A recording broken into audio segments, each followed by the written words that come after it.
nga sa balak na impeachment complaint na ihain nga dyan sa Kongreso laban kay Pangulong Bongbong Marcos Jr. Ano ho ba yung unang reaksyon po ninyo? Well, karapatan yan ng kung sino mang maghahain na parte kasi yan ng accountability, no? So, nasa konstitusyon yan at siguro ang kailangan natin tingnan ano yung articles na isasalang at kung yung proseso na sinabi ng Supreme Court ay masusunod. Pero sa inyong pananaw, gaano ho kalaki yung possibility o kataas yung posibilidad na matutuloy po itong impeachment proceedings dyan po sa Kongreso? Jade, medyo mahirap mong masabi yan kasi unang-una ang partido ng Pangulo ang siyang majority dyan. No? Kung sa alam naman natin at nakita natin yan sa kasaysayan, ang impeachment ay numbers game. It's a very political process and it's a numbers game. So kung may mag-e-endorso, ako'y natutuwa na may mag-e-endorso kung yan i-schedule at bababa from the Speaker to the Committee on Rules at magkakaroon talaga ng tinatawag na hearing, tayo'y matutuwa. Pero hindi ako ganong ka-positive na yan ay may aangat sa Senado dahil nga sa kakulangan ng numero. Ngayon, yung mga nakita naman natin kung paano nangyari yung impeachment kay Vice President. So, sa tingin ko, yung pagbibigay ng proyekto, sa tingin ko, yung paglalagay ng mga benepisyo sa mga e-endorso o boboto ay isang bahagi ng realidad ng politika. Opo, nabanggit po ninyo yung possibility na yung impeachment proceedings or complaint against the Vice President ay possible bang matutuloy din at pwede rin bang sabay-sabay po yung ganon? Dalawang impeachment complaint laban po sa dalawang leader ng bansa. Well, may sa tingin ko yung mga hindi nakasulong ng impeachment nung huli at sinabi ng Korte Suprema na Pebrero 6 ang dapat tingnan natin, sa tingin ko magfa-file yun. At nakita naman natin yung ingay nila na gusto nilang ma-file. Kahit lumang charges, gusto nilang ma-file. Hindi ko alam kung paano nila bubuuin yung impeachment na yon dahil iba na ngayon ang terrain. Ang terrain ngayon from 2023 to 2025 may 1.5 trillion na insertion diversion na ginawa sa budget. Samantalang yung kay BP Sara kung yun lamang 125 at 500 OVP at DepEd, yun ay nangyari ng 2023 hanggang 2024. So isang taon lamang at na-review na yan ng COA. So hindi natin alam kung yung ihahain nila ay kahalintulad nung hinain nila previously. Opo. Pero ngayon, Jade, isingit ko lang, Jade, yes, doon sa tanong mo na pwede ba yung sabay? Medyo hindi ko nagugustuhan yung pagsasabayin kasi napaka-unstable ng ating political pag nagganon. Parehong matataas na pinuno ng ating bansa masasubject sa impeachment. Pero kung yun ang hamon ng panahon, at sana lamang kayanin ng sistema natin, ng political system natin, wala tayong magagawa doon dahil yun ay karapatan ng kung sino man, mamamayan o miyembro ng Kongreso na maghain noon. Opo. Ngayong taon ba, Prof, ano ho ba ang nakikita po ninyo? Possible po bang magiging crucial po yung taong ito para sa administrasyon, na particular na sa Pangulong Bongbong Marcos Jr.? Jade, maganda yung tanong mo, no? Ang 2026 ay Year of the Fiery Horse. Parang tayo ay January 12 pa lamang, 12 araw, pero ang dami nang nangyayari, no? Sa tingin ko, ang 2026 ay turning point ng administrasyon na ito.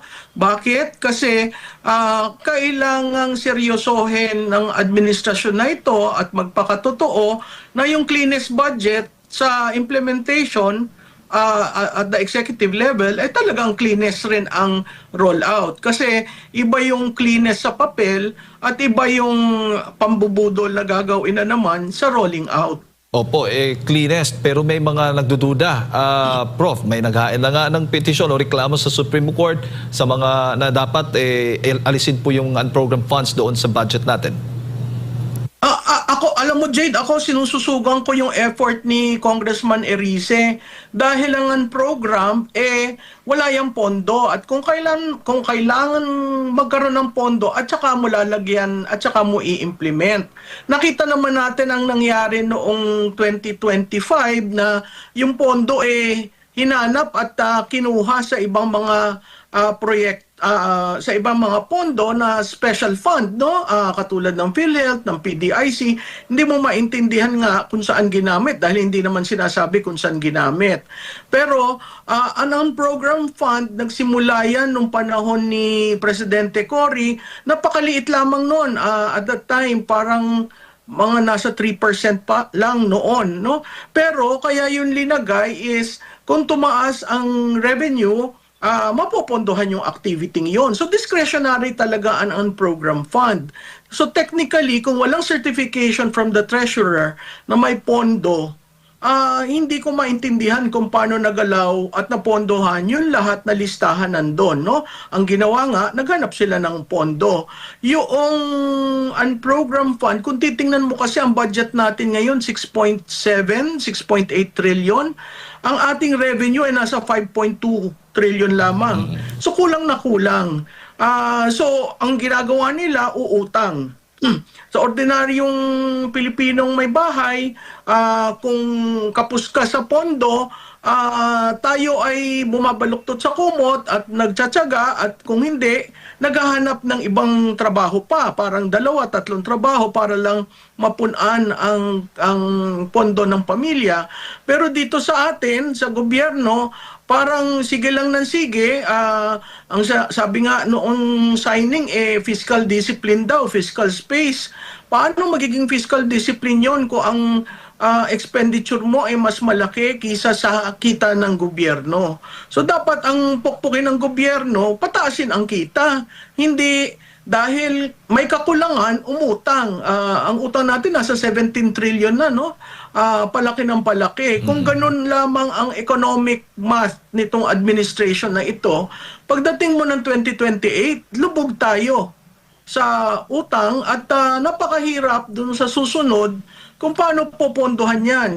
Yun nga yung parati kong sinasabi, ang presidente ay hindi lamang for 6 years, dapat iniisip yung continuity. Di ba yan yung nagsimula tayo sa unity, continuity of what the previous administration has done and adding on.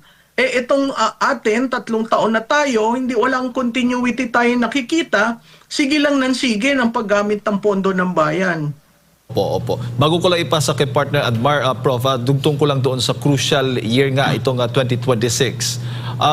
Sa tingin mo, nauubusan na ba ng naratibo laban sa mga, itong pamahalaan natin, ang Pangulong Bongbong Marcos Jr., ang kanyang mga kasamahan, naratibo laban po doon sa mga kritiko po nila at possible pag naubos na, yan na po yung magiging crucial at magiging delikado po ba ang kanyang political landscape, capital po nito? Well, Jade, sa tingin ko nauubusan na. Pumasok ba naman si Chucky sa presidential messaging? Yan ang hindi ko maintindihan. Kung meron kang spokesperson na gano'n, ang default tira lang ng tira kay Vice Presidente Duterte, at walang komentaryo sa programa. Walang komentaryo sa programa, sa project, sa activities. At nung nagkaroon sila, inattempt nila nitong unang linggo ng Enero, nakita mo na halos natunga nga sila nung tinanong ng Malacanang Press yung paggamit dun sa PhilHealth. Pasahan sila. So makikita mo na may problema talaga sa kabinete at may problema talaga sa communication na ginagawa sa taong bayan. Kung tatanungin mo nga ang taong bayan, what stands out sa projects ng presidente, napakaliit yung mga talagang proyekto at ang malaki ay ayuda at saka yung flood control projects. Prof, magandang umaga. Si Admar po ito. Dito lang ako sa resulta po ng inyo pong survey sa Publicus Asia, itong pahayag, no? December 7 to 10 sa 1,500 na mga respondents, no? Kung saan dito sa approval rating ng Pangulong Bongbong Marcos, bumaba ito compared noong third quarter, no? Bumaba sa last quarter from 27 naging 24.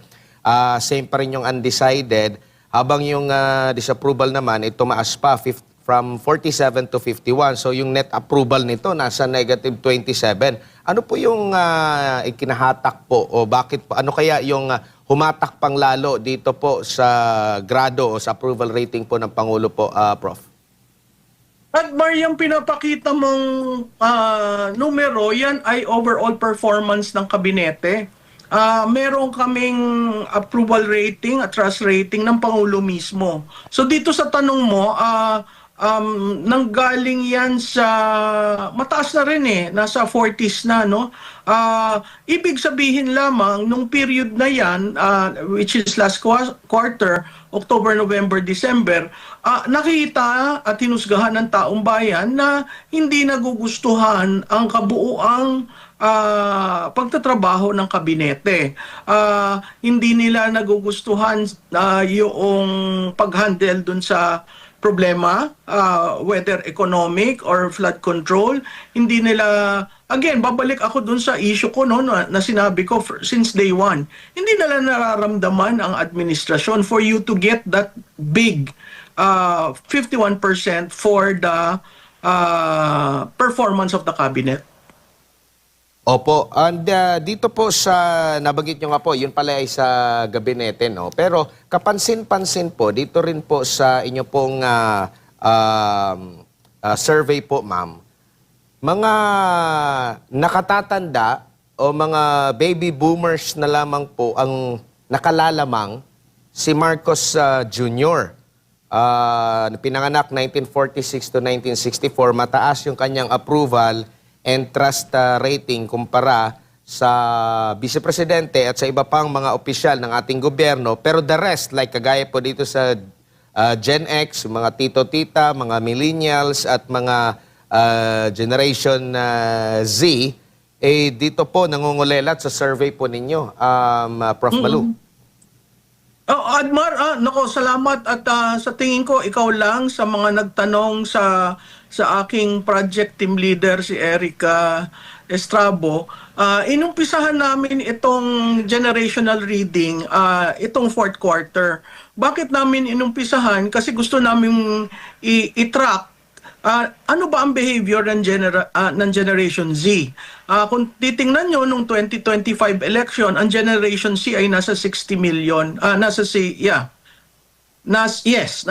million, no? So kailangang malaman natin since sila yung bagong lakas sa pagboto or the new voters, dala-dala niyan ang pagbabago, dala-dala niyan ang pag-iiba ng sistema. So dito tama yung sinabi mo, yung senior citizens, kilala nila ang Marcos. Marcos Senior pa nga yan So yan yung bumubuo ng loyalist. Karamihan ng mga loyalist nandiyan na sa mga edad na yan.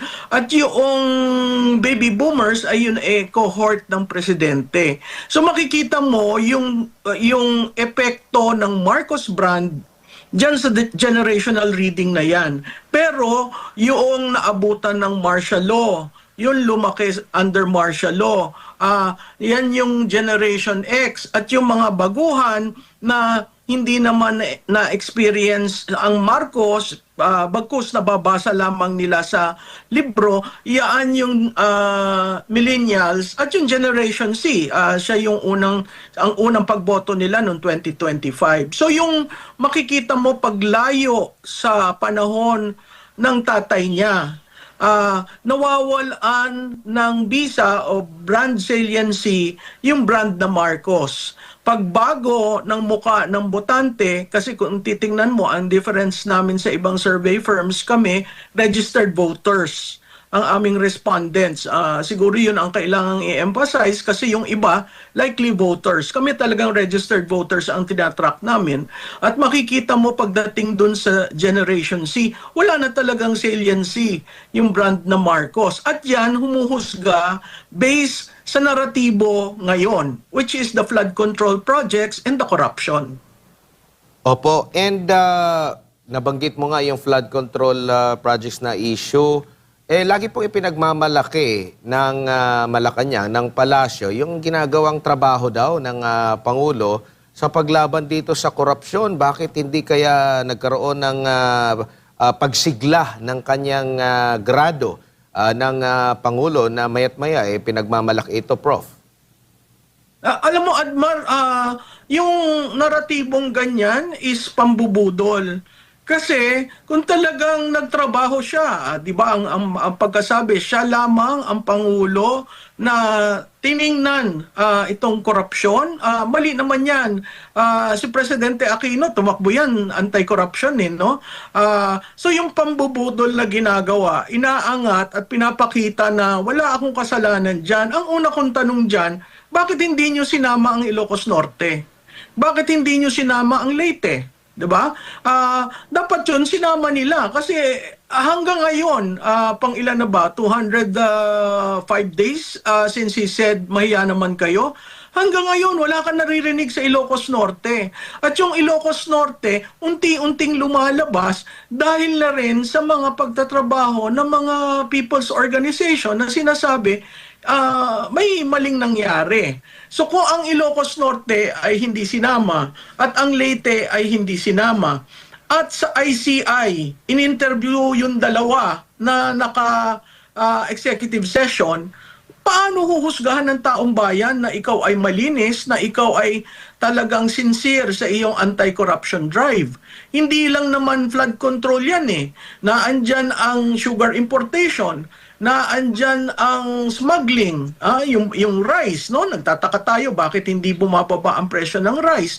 At marami pang iba. So, para mo pagsigawan sa buong bayan na anti-corruption si Marcos Jr., yan ay isang malaking pagsisinungaling. Kasi parte ng brand na Marcos ay ang issue ng korupsyon. Parte ng brand na Marcos ay ang mga illegal wealth.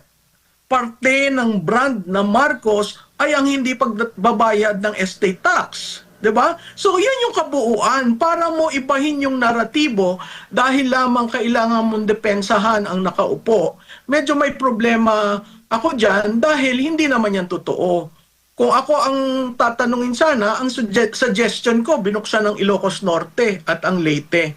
At makikita natin, wala ba talagang pinapanigan? Dati po, bihira lang makapanayam mismong nagpa-public speech ang Pangulo. Ngayon, siya na ang nag-aanunsyo. Hindi po ba nakatulong ito sa kanya? Nag-aanunsyo siya sa mga benepisyo, sa kung ano pang mga public announcement, mga ginagawa ng gobyerno. Prof, kumbaga, hindi na yata niya need ng tagapagsalita kasi siya na yung nagsasalita maya't maya po. Alam mo, Admar, ang ginagawa kasi nila, ang Pangulo ang nagsasalita ng programa, yung kanyang spokesman ang tumitira ng politika. Clear yan.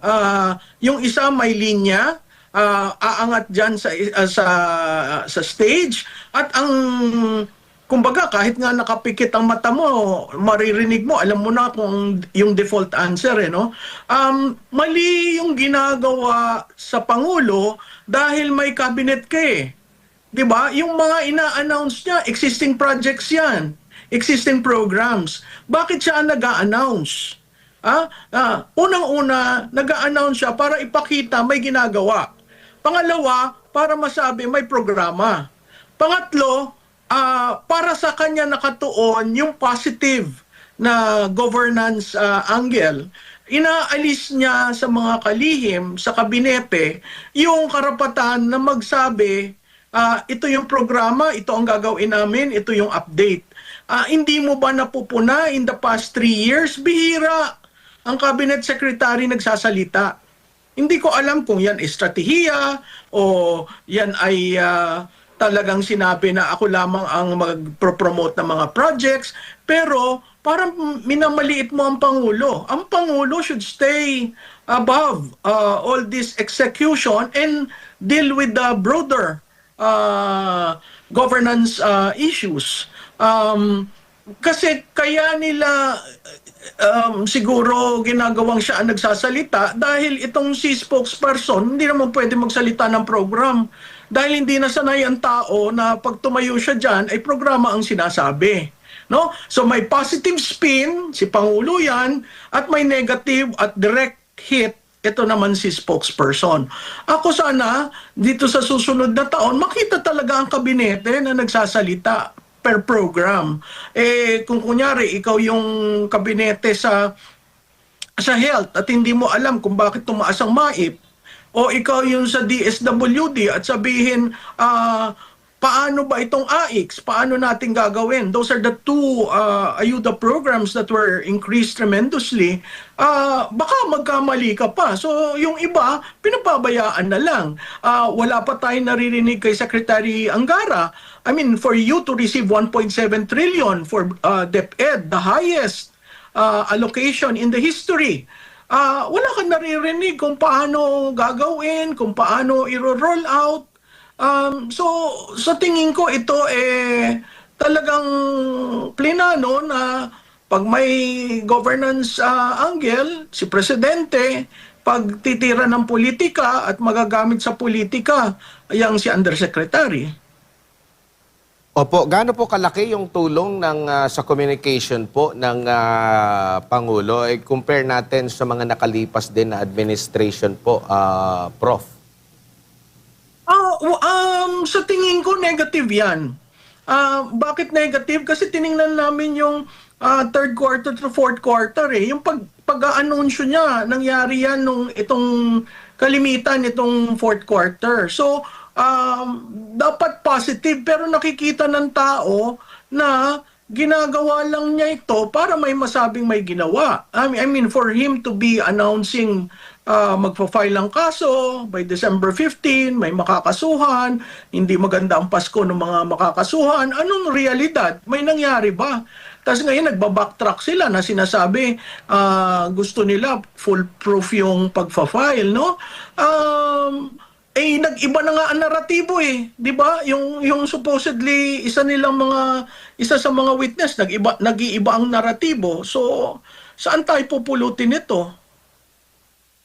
Po, sa tingin niyo po, ma'am, dito po sa issue sana sa paglaban sa korupsyon, makakabawi sana ang presidente po kung naging patas sa talagang may direksyon po at kumbaga lahat ng aspeto, or tingin niyo po mahahagip din siya kaya magiging alanganin din yung kanyang rating po rito? Siguro, Admar, kailangan kasi magpakatotoo ka Ikaw ang pumirma ng budget. Ikaw ang nag-issue ng pag-release. Discretionary yan ng presidente. The moment mapirmahan ng budget, executive na. Executive na ang naglararga ng budget. So, sa tingin ko, kaya kailangan niyang kaagad maglabas ng 12 kontratista at maglabas ng ilang mga pangalan ng politiko is to divert. No? Klarado naman yun, dinadivert niya para hindi mauwi sa kanya. Pero ang tao, tanong ng tanong. No? May lumabas dyan na may pondo na dinideliver sa ES at SAP.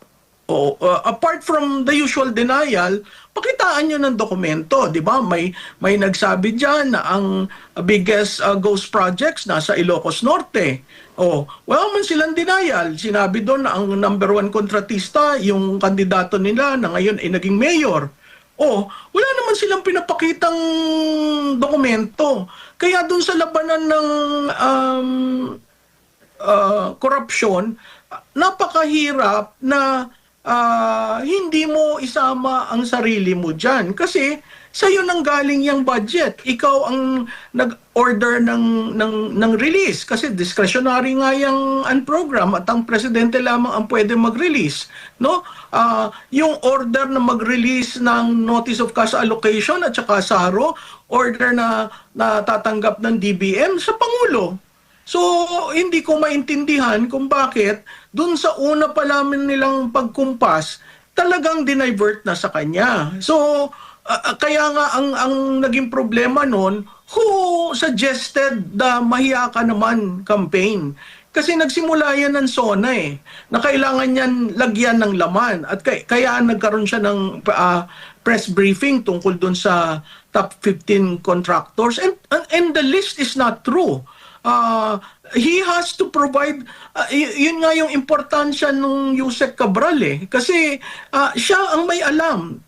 Yung proponent hanggang ngayon, ang Little Committee hindi natin nakikita. Tayo nasa GAA 2026, no? So ang daming hindi natahi ng maayos na mahirap mong sabihin na wala akong alam diyan. Opo, yung Mahiya Ka Naman, sa tingin nyo po, yung Mahiya Ka Naman na campaign, tingin nyo po, parang kinopya ito, ginaya, kumuha sila ng inspirasyon sa nakalipas na administrasyon. Kasi bawat pananalita ng Pangulong Duterte during that time, kumbaga meron talagang command, may epekto sa taong bayan po at maging doon sa mga kriminal. Every now and then, pag nagkaroon sila ng campaign, isa sa mga sikat niya na campaign, yung during holiday season na binalaan pa niya yung mga kriminal na hindi magiging merry ang Pasko. Yung mga ganito at hindi ito first time sa kanya, siguro first time ito sa iba na isang presidente na ganito, pero sa Davao City, nung siya pa ang mayor, ganito na yung naririnig ng mga tao at alam nila na tototohanin talaga ng dating Pangulo. Oo, Admar. Ako'y nag-agree dyan sa iyong pananaw na yan dahil nakita naman natin nung binanggit na hindi masaya ang Pasko ninyo, brings to mind really that first political ad that was shown on December 24, 2015, no, na nakita natin na sinabi nga itong mga taong ito drurugista, corrupt, bilang na ang araw nyo. Kumukuha sila sa pahina ng Duterte. Bakit? Kasi alam nila na kailangan nilang kumuha ng base ni Duterte. Ang problema diyan sa kung sino man yang nagde-design ng communication na yan, hindi mo pwedeng kunan ng Opo. Na-mute po ata kayo, Prof. Malu. Okay, usin lang natin yung communication natin with Prof. Malu. No? Ang pinag-uusapan pa rin po natin ay ito pong ratings po ng kasalukuyang administrasyon. Yung kanina pong naibahagi natin kanina ay sa kabuuan ng gabinete, no? Overall performance ng gabinete po ng Marcos administration. Prof. Malu, dito na lang po ako sa pinakahuling tanong ko po, no?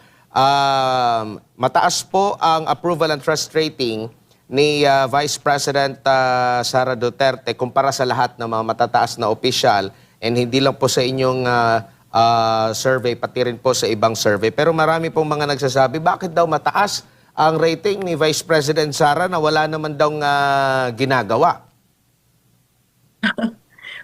Yung mga nagsasabing ganyan, hindi nila alam ang role ng Vice Presidente. No? Walang ginagawa, pero makita mo yung kanyang end of the year report, marami siya nagawa. Bakit? Siguro tingnan natin hindi dun sa actual na numero pero dun sa trend. Bakit yung trend mataas ang approval at trust niya?